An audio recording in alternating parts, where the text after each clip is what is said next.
Here Kramnik started calculating variations and played bishop to b5, which is a very concrete move, just exerting pressure on d7 and forcing black to clarify the pawn structure, which means forcing black to take on e5 with the bishop, because actually it is the only way to prevent material disaster. So knight on d7 is hanging. Well, probably it's possible to protect it with the bishop to c8, but after that, come on. Black will be completely pinned, and well, the knight on d5 will become vulnerable. It's possible, for example, to come up with the same transformation just to take the knight and come up with the f4. So yeah, this deserves very little attention. So after bishop takes e5, which was the only move, white captures on e5 with the pawn, and now we can see that position changed. So now white doesn't have a weakened pawn on d4. Black's pawn e6 became less vulnerable since e-file is now closed, but it is still vulnerable because it can't be protected. White can protect e5 pawn at any moment with his pawn by playing f4, for example. At the same time, white achieved a pair of bishops, which is also quite good because position is not closed. It is, of course, not that open at the moment, but there is still a potential of opening that position. So white has a long-term pressure due to the pair of bishops. And here it's time for black to think of how to regroup his pieces, because still position looks quite unpleasant. So as you can see, knight is pinned, there is a pressure over d-file, and so on. For example, a6 move here, which looks quite natural, just to kick the bishop away from this b5 position, or maybe just to force the bishop to take on d7, which also can solve black's problems, at least a little. Knight takes on d5 instead. And black has very unpleasant choice here, since, for example, bishop takes d5 leads to bishop takes a6, grabbing the pawn and being happy with that. E takes on d5 leads to a very bad pawn structure for black. So here e5 pawn becomes a passed pawn.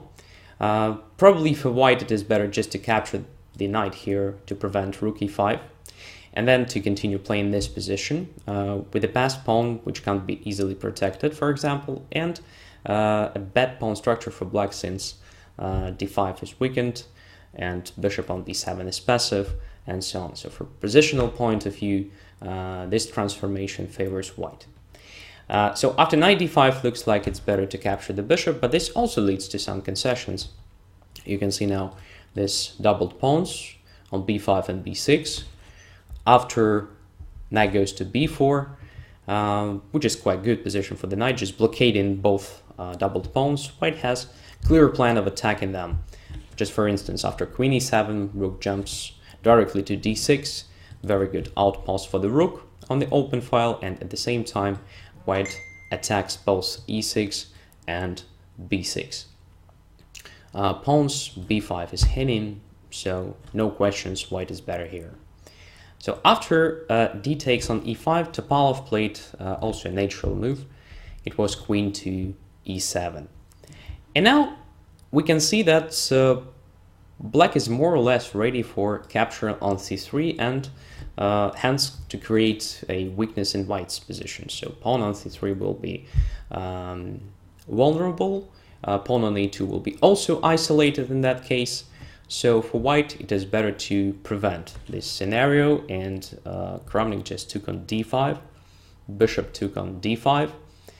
And now Kramnik came up with another very active move. It is queen to h5. Just activating the queen and creating a threat of bishop to g5. It is a very nasty threat since it is a direct attack of the queen. As you can see, queen has to protect d7 knight, so it's not possible to go away somewhere except for f7 square. And in that case, queen just takes queen, and after king takes f7, bishop simply captures the knight on d7.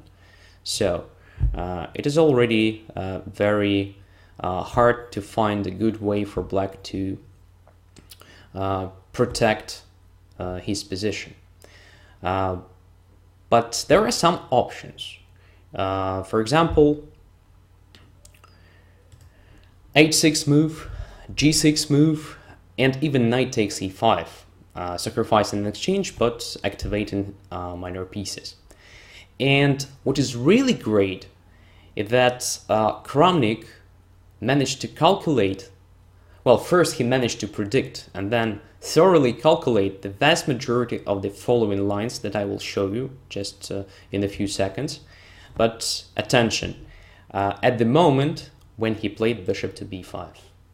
So actually prior to making this decision of bishop b5, he already saw the position that arises here after queen h5, and moreover, he saw that in depth. So he managed to calculate several lines for 13 moves in depth, starting from bishop b5, of course. So a great depth, but what is more important, he managed to evaluate those positions correctly. That's amazing, simply, for us, just regular players. And let's see what could have happened in this position. So let's start with the most natural, probably.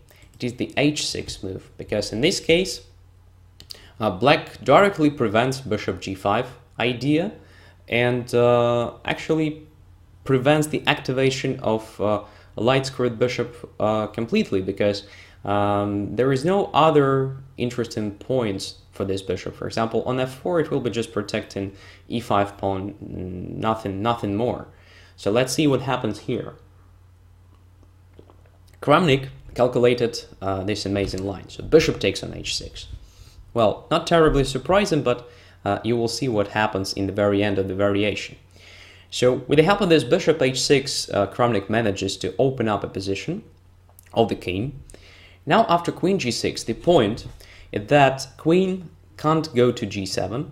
In this case, queen just takes queen, and then bishop takes d7, regaining the minor piece and having an extra pawn for nothing, for no compensation. So king goes to f8 instead. Queen takes one more pawn. So after this check, black again has a choice between only king moves, king f7 and king g8.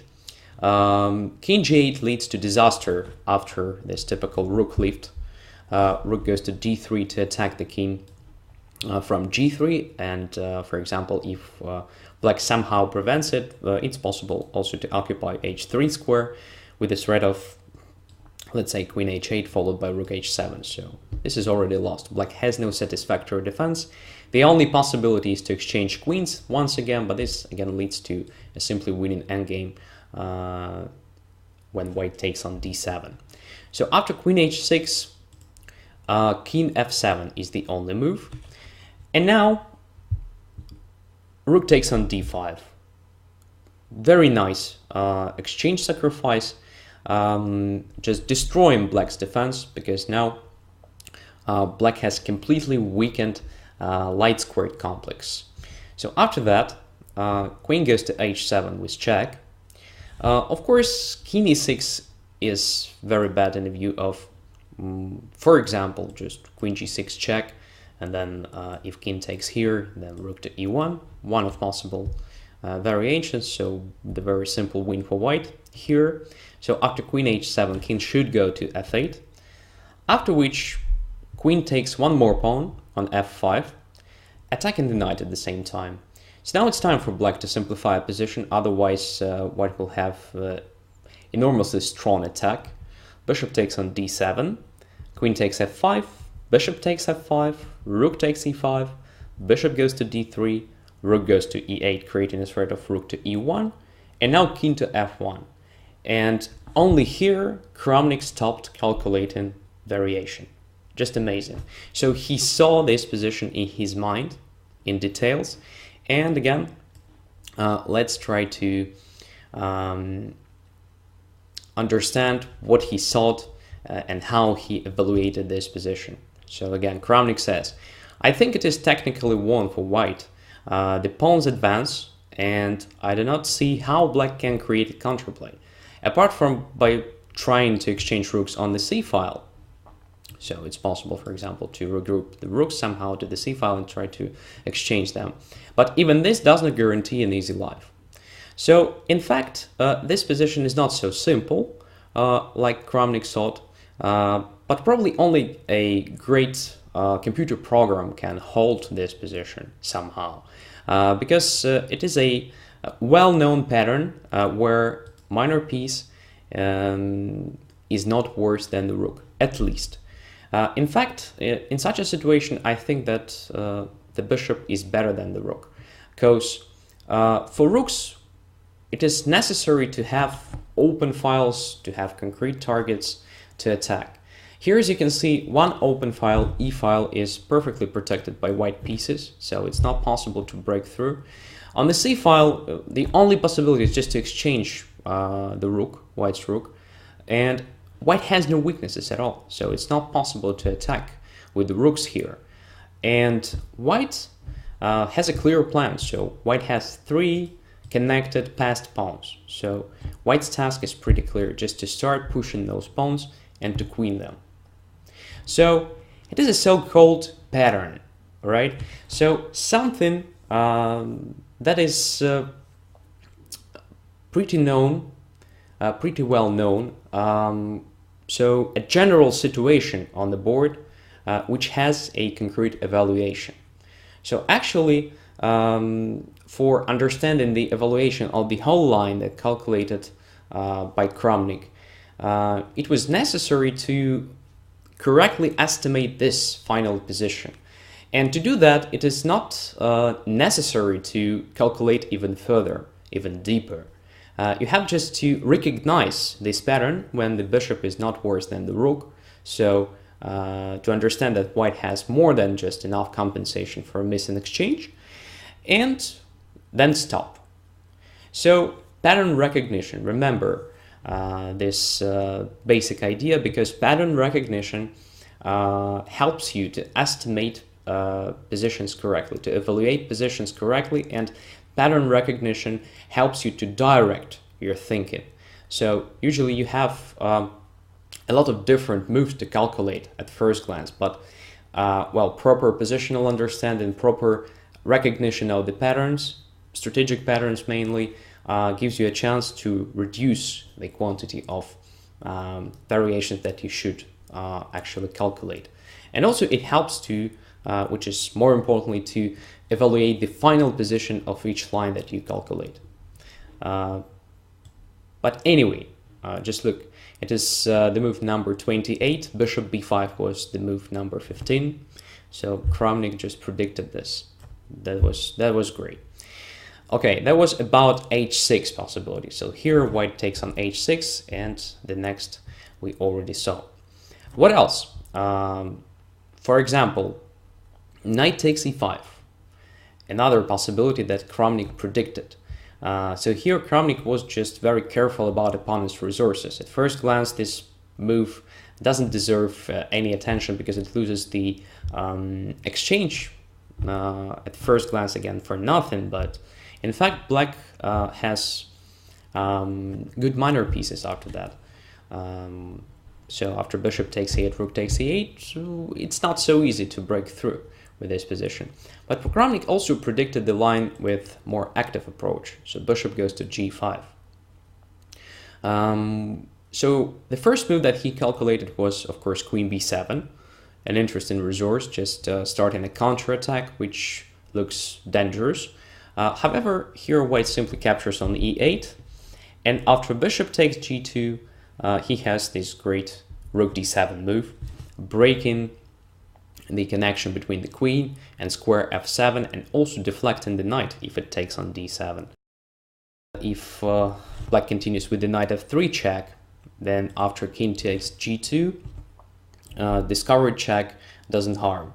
So if knight h4, it is actually a double check, so from the knight and from the queen at the same time. So king goes to f1, and eventually, after several checks, black has no a normal check to continue, and white wins with the enormous amount of extra material here. So Kramnik understood that after bishop g5, queen f8 was necessary, more or less. And after that, bishop takes, and rook goes to c1, a better version of capturing the rook on e8, because now bishop is on g5, much more active. Queen is no longer on the 7th rank, but on the back rank, and white has a perspective of occupying 7th rank. Next move, just creating enormous pressure. So white should be better here. That is what Kramnik calculated and predicted by playing 15 move bishop to b5. So deep calculation and pattern recognition.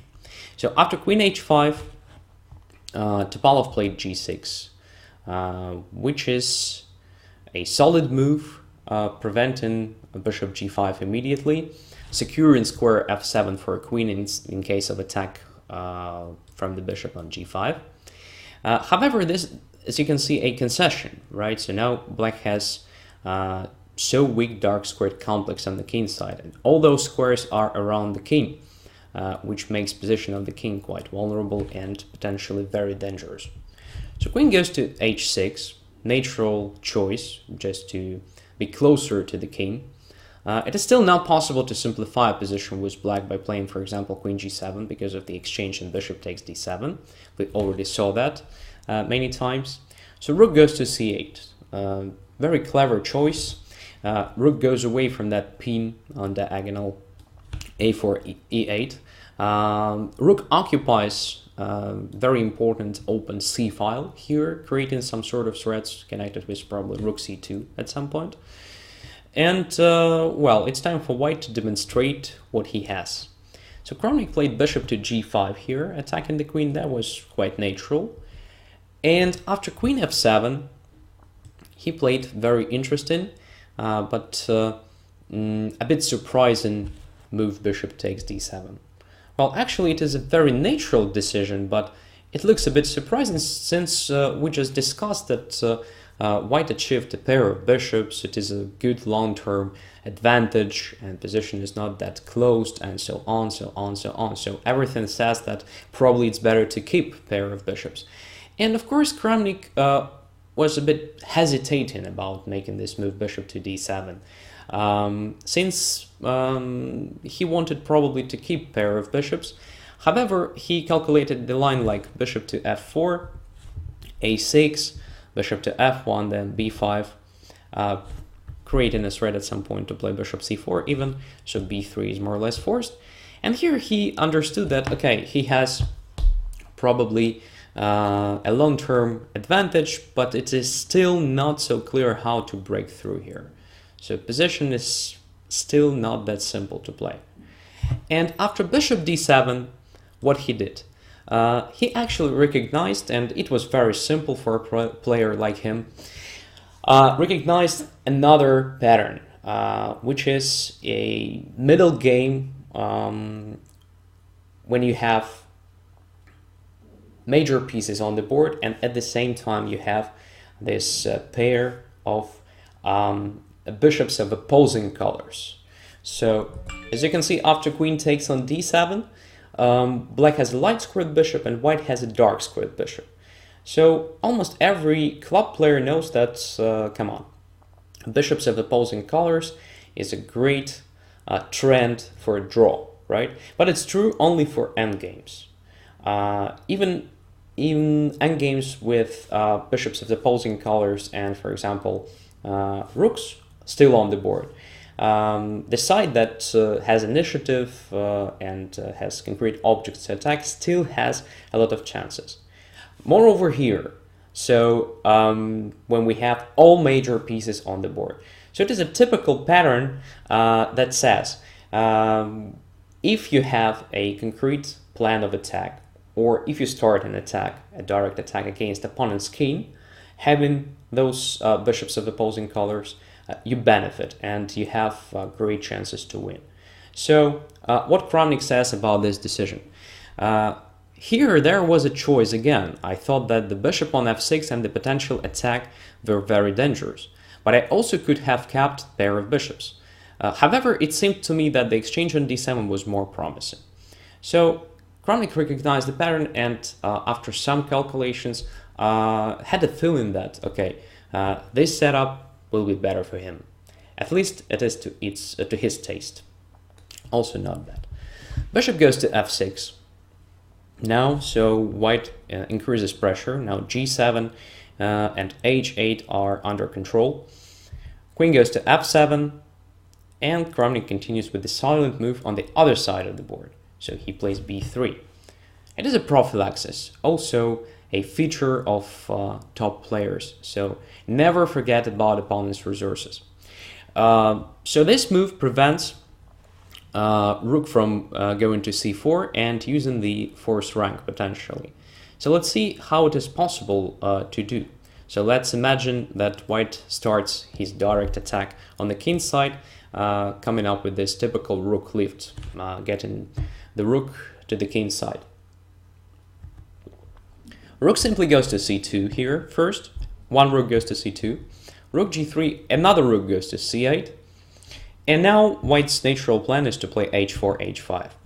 So h4, rook 8 goes to c4, and now as you can see, force rank becomes very critical here, since after h5, creating a threat of taking on g6 with a checkmate on h8, black has this defending resource.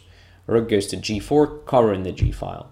And now, for example, if rook takes, pawn takes, and for example queen goes to g5, attacking this g4 pawn, black has another fantastic defending resource. It is h6.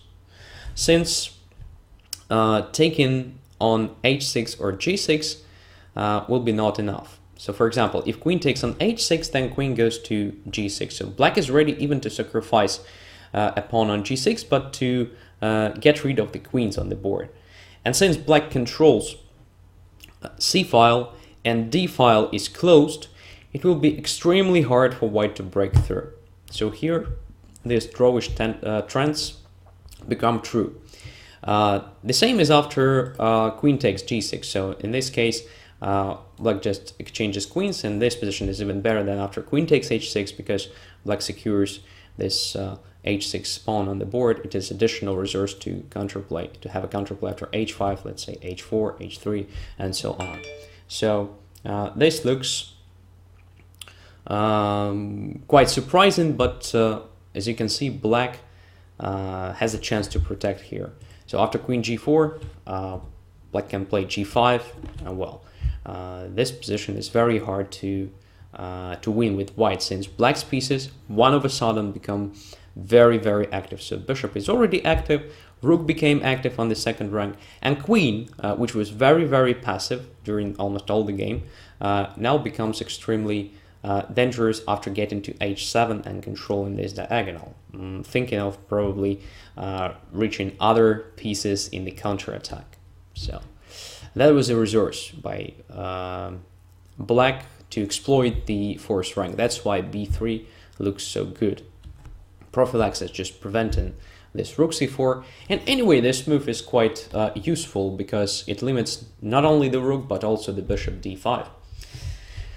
So here, Topalov decided to try to simplify a position, because white is ready to continue with this direct attack. So rook d3, rook g3, h4, h5. Now it is a real threat, since black has no this rook c4, rook g4 maneuver.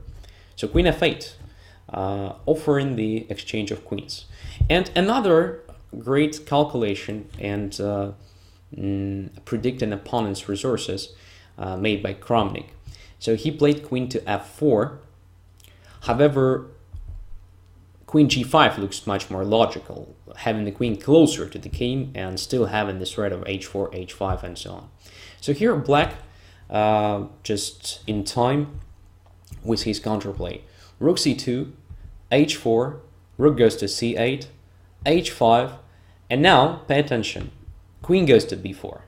So again, the same motive. So black wants to use the force rank for defense, the same g4 square for defense, but now with the queen. So that was a threat actually after queen f8, the idea behind queen f8, and that's why Kramnik eventually chose queen to f4, which actually prevents queen b4. So let's see what happens here. It takes on g6, queen goes to g4. Now it's no longer so dangerous because queen just controls everything important here, square on g7, so there is no checkmate. after queen g4 takes on h7 and king to h7, again, all black's pieces become extremely active. So it's not so easy for white to prove that extra pawn means anything here. For example, rook d4, black even sacrifices one more pawn, g3. The only normal possibility for white to take it is to take it with the rook, but this allows black's king to the center. So king g6, rook here, king goes to f5, rook takes on g3, and now after rook c1, simplifying position even more, rook takes, king goes to h2, the rook comes back to the second rank, attacking f2, a2, and appears it is a equal position, despite white has two extra pawns at the moment, but bishops of opposing colors and great activity of black's pieces help him to make a draw here. So that's why queen f4. As you can see, very deep thinking and very deep calculation every time, demonstrated by Kramnik here.